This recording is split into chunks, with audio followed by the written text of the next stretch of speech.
Assalamualaikum warahmatullahi wabarakatuh. Kami dari kelompok 7 yang beranggotakan saya sendiri, Intan Lestari, dan teman saya Yusronsa Adrian Ramadan. Di sini kami akan mempresentasikan tentang prospek industri kendaraan bertenaga listrik di Indonesia pada tahun 2040. Outline yang ada di presentasi kami yaitu yang pertama background, kedua key focal issue, ketiga driving force, yang keempat skenario, yang kelima skenario implication, yang keenam signals. Next. Pada saat ini industri kendaraan listrik tengah berkembang pesat di Indonesia. Pabrikan-pabrikan otomotif berlomba-lomba untuk meluncurkan dan memperkenalkan kendaraan listrik mereka masing-masing. Banyak juga pabrikan-pabrikan otomotif dunia yang mulai mengembangkan kendaraan listriknya di Indonesia. Bahkan ada beberapa pabrikan yang mulai membangun pabrik khusus kendaraan bertenaga listrik di Indonesia. Dari sisi pengguna sendiri, penggunaan mobil listrik di jalanan saat ini masih bisa dihitung dengan jari. Jarang sekali kami melihat ada kendaraan listrik di jalanan-jalanan, selain jalanan ibu kota. Namun, data penjualan pada tahun 2021 menunjukkan ada kenaikan yang cukup signifikan. Ini berarti minat pengguna kendaraan bertenaga listrik di Indonesia mulai ikut meningkat. Pada saat ini, kendaraan bertenaga listrik yang beroperasi di jalan-jalanan hanya ada dua jenis, yaitu plug-in hybrid electric vehicle dan baterai electric vehicle. Perbedaan keduanya adalah hybrid, hanya menggunakan tenaga listrik sampai dengan kecepatan tertentu. Setelah mencapai kecepatan tertentu, penggerak kendaraan akan menggunakan mesin bensin, sedangkan baterai electric vehicle bisa dibilang kendaraan bertenaga listrik yang sesungguhnya, di mana baterai digunakan untuk menyimpan energi listrik yang kemudian dikonversi menjadi tenaga kinetik oleh motor elektrik untuk menggerakkan kendaraan. Di Indonesia saat ini kendaraan hybrid masih mendominasi pasaran. Di tahun 2040 nanti, elektrifikasi kendaraan diharapkan sudah mencapai 100%. Hal ini dikarenakan adanya dukungan dari pemerintah dan minat industri otomotif ke kendaraan bertenaga listrik sangat besar. Beberapa pabrikan di tahun 2040 nanti memperkirakan hanya akan menjual kendaraan-kendaraan bertenaga listrik saja. Key focal issue yang kami lihat pada topik ini adalah bagaimana perkembangan industri kendaraan bertenaga listrik itu sendiri dan prospek untuk industri ini di tahun 2040. Driving force, ada 6 driving force yang menurut kami akan mempengaruhi industri kendaraan bertenaga listrik di Indonesia. Yang pertama yaitu climate change. Climate change atau perubahan iklim yang disebabkan oleh emisi karbon yang dihasilkan oleh kendaraan berbahan bakar bensin, menjadikan kendaraan bertenaga listrik sebagai alternatif untuk mencegah perubahan iklim yang lebih parah. Government, yang kedua government. Pemerintah menjadi driving force yang kedua karena kami melihat dukungan dan regulasi yang dikeluarkan pemerintah Indonesia saat ini menjadi salah satu faktor driving force pada prospek industri kendaraan bertenaga listrik di masa depan. Yang ketiga, teknologi. Teknologi kendaraan bertenaga listrik di Indonesia merupakan hal baru bagi kebanyakan orang. Oleh karena itu, ini juga menjadi hal yang akan mempengaruhi industri ini ke depannya. Bisa atau tidak pemerintah maupun industri dalam negeri mengikuti perkembangan teknologi ini. Yang keempat, market. Pasar otomotif menjadi salah satu faktor driving force karena kami melihat pasar otomotif secara tidak langsung menjadi representasi dari minat masyarakat terhadap industri ini. Karena minat masyarakat akan berbanding lurus dengan kelangsungan industri kendaraan bertenaga listrik ini. Semakin antusias masyarakat, akan semakin ramai industri ini. Semakin sepi minat masyarakat, maka akan semakin sepi juga industri ini. Yang kelima, human research. Sumber daya manusia. Kami membagi sumber daya manusia ini menjadi dua. Yang pertama, sumber daya manusia untuk industri kendaraan bertenaga listrik itu sendiri, dan yang kedua adalah sumber daya manusia untuk pasar atau bisa disebut dengan user pemakai kendaraan bertenaga listrik. Sumber daya manusia yang pertama adalah SDM untuk industri otomotif itu sendiri. Ada inovator atau pencipta kendaraan bertenaga listrik dan kemudian jajaran pemimpin perusahaan. Kedua bagian SDM inilah yang akan memegang peran kunci dan menjadi driving force paling berpengaruh di perusahaan. Sumber daya manusia yang kedua adalah user atau pengguna kendaraan. Para penggunalah yang sebenarnya akan menjadi tolak ukur kemana industri ini akan bergerak. Akankah kejayaan atau kehancuran? User lah yang membeli kendaraan bertenaga listrik dan user jugalah yang akan menggunakannya setiap hari. Tentunya, user menginginkan kendaraan yang nyaman dan aman. User juga akan menilai apakah kendaraan bertenaga listrik ini worth to buy atau hanya sekedar hype sementara. Yang keenam, ada natural research. Yang dimaksud adalah cadangan sumber daya alam di Indonesia. Yang secara kebetulan Indonesia dianugerahi oleh Tuhan Yang Maha Esa menyimpan cadangan nikel, mangan, dan kobalt yang sangat besar. Kendaraan bertenaga listrik akan sangat bergantung dengan baterai. Ada 4 komponen penyusun baterai untuk kendaraan bertenaga listrik, yaitu nikel, kobalt, mangan, dan lithium. 3 dari 4 komponen penyusun ini ada banyak sekali di Indonesia. Menurut data Mineral Commodity Summaries 2019 dari United States of Geological Survey USGS, tahun 2019, Indonesia mempunyai cadangan nikel terbesar di dunia yaitu sebesar 21 juta ton nikel. Dari keenam driving force tersebut, kami menyimpulkan bahwa pemerintah akan menjadi pemain kunci dalam prospek industri kendaraan bertenaga listrik di Indonesia. Dukungan dan regulasi pemerintah akan sangat berpengaruh terhadap nasib dari industri kendaraan bertenaga listrik ini. Selanjutnya akan dibacakan oleh teman saya, Yusra Adrian.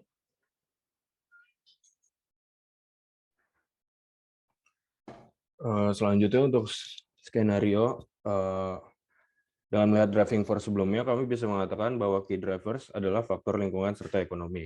Lalu untuk key aktor saya di sini adalah pemerintah dan perusahaan otomotif. Faktor lingkungan menjadi fokus pemerintah dalam pengembangan kendaraan bertenaga listrik karena melihat bagaimana pencemaran udara yang mempengaruhi iklim global sudah sangat parah. Oleh karena itu, kendaraan bertenaga listrik menjadi salah satu senjata pemerintah untuk mengatasi perubahan iklim. Sedangkan untuk faktor ekonomi lebih condong ke perusahaan. Perusahaan mau bagaimanapun tujuan utamanya adalah mencari keuntungan. Komitmen untuk mendukung pemerintah dalam menangani pencemaran udara melalui pengembangan kendaraan bertenaga listrik hanyalah sebagai ajang perusahaan untuk mencari keuntungan, lebih melalui pengembangan kendaraan bertenaga listrik. Kami menilai ada dua skenario yang dapat terjadi seiring dengan perkembangan industri kendaraan bertenaga listrik di Indonesia. Yang pertama kami sebut dengan The Beauty, di mana keberhasilan Indonesia menjadi pusat industri kendaraan bertenaga listrik di dunia sebagaimana yang dicita-citakan oleh Presiden Jokowi. Sedangkan skenario kedua kami sebut dengan The Beast adalah ketika Indonesia gagal menjadi pusat industri kendaraan bertenaga listrik di dunia. Dalam skenario pertama, kami menggambarkan situasi saat ini, di mana pemerintah memberikan dukungan berupa regulasi dan insentif terhadap pengguna dan industri kendaraan bertenaga listrik, yang kemudian hal ini disambut secara positif oleh kedua pihak, baik itu industri maupun pengguna, sehingga membuat industri kendaraan bertenaga listrik di Indonesia meningkat pesat, mulai dari penjualan dan produksi kendaraan bertenaga listrik, antusiasme masyarakat, dan banyaknya investor serta perusahaan-perusahaan otomotif besar yang masuk ke Indonesia. Dan jika kita melihat cadangan sumber daya alam, terutama nikel yang menjadi komponen utama baterai mobil listrik, bukan tidak mungkin akan banyak perusahaan-perusahaan otomotif, terutama yang bergerak di bidang industri kendaraan bertenaga listrik, datang dan membuat pabrik di Indonesia. Yang mana dalam skenario ini, hal tersebut akan sangat berpengaruh terhadap kemajuan industri kendaraan berbasis tenaga listrik di Indonesia.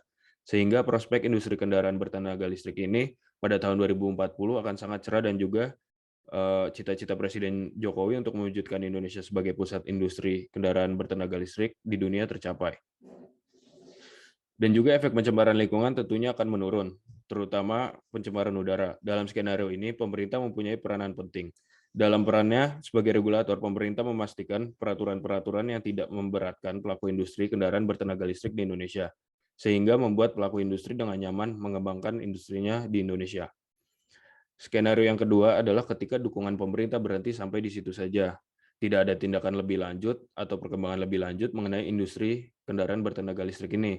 Melihat ke belakang, kami berpendapat Indonesia ini mempunyai satu penyakit yang tidak kunjung sembuh, yaitu apabila berganti pemimpin, maka kebijakan juga akan berubah. Presiden Jokowi hanya akan menjabat sampai dengan 2024. Cita-cita beliau untuk menjadikan Indonesia pusat industri kendaraan bertenaga listrik belum tentu sejalan dengan penerusnya nanti. Bisa saja penerusnya nanti akan menolak hal ini dan lebih mementingkan kendaraan konvensional. Jika ini terjadi, maka seluruh roadmap yang telah disusun juga akan berantakan. Apabila dari pemerintah tidak bisa mendukung, maka sebenarnya perusahaan masih bisa bergerak dengan sendiri, meskipun dengan batasan-batasan regulasi yang ada. Namun, Kembali lagi, motif pemerintah dan perusahaan itu berbeda dalam pengembangan industri kendaraan bertenaga listrik ini. Perusahaan mau bagaimanapun pasti lebih mencari keuntungan daripada hal lainnya. Jika perusahaan hanya berfokus di keuntungan saja, akan sangat sulit industri kendaraan bertenaga listrik untuk maju. Pendapat kami dalam skenario ini, aktor yang paling penting adalah perusahaan. Seperti yang kami katakan sebelumnya, tanpa pemerintah sebenarnya perusahaan bisa bergerak sendiri. Namun tanpa adanya inovasi dari perusahaan, dan perusahaan hanya menginginkan keuntungan semata, maka kemajuan industri kendaraan bertenaga listrik akan sulit terjadi.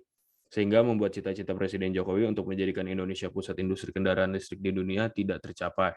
Dan juga bisa kita lihat nanti emisi gas karbon akan meningkat serta pencemaran udara akan semakin parah karena tidak adanya inovasi lebih lanjut dari kendaraan bertenaga listrik ini.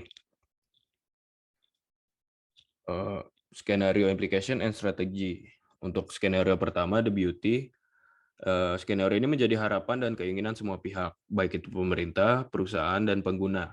Dalam skenario ini digambarkan bahwa industri kendaraan bertenaga listrik di Indonesia sudah maju, mendapat dukungan dari pemerintah dan pengguna, sehingga membuat investor pada industri ini tertarik untuk masuk ke Indonesia dan berinvestasi, yang membuat ekonomi semakin membaik. Lalu pencemaran lingkungan, terutama pencemaran udara, mulai berkurang, serta emisi gas karbon menurun. Namun dalam skenario ini ada industri lain yang terdampak, yaitu industri migas. Strategi yang kami susun berdasarkan teori manajemen, yaitu teori birokrasi Max Weber, di mana dalam teori tersebut adanya penataan organisasi yang kemudian menciptakan aturan serta tata kelola dan pembagian kerja yang jelas.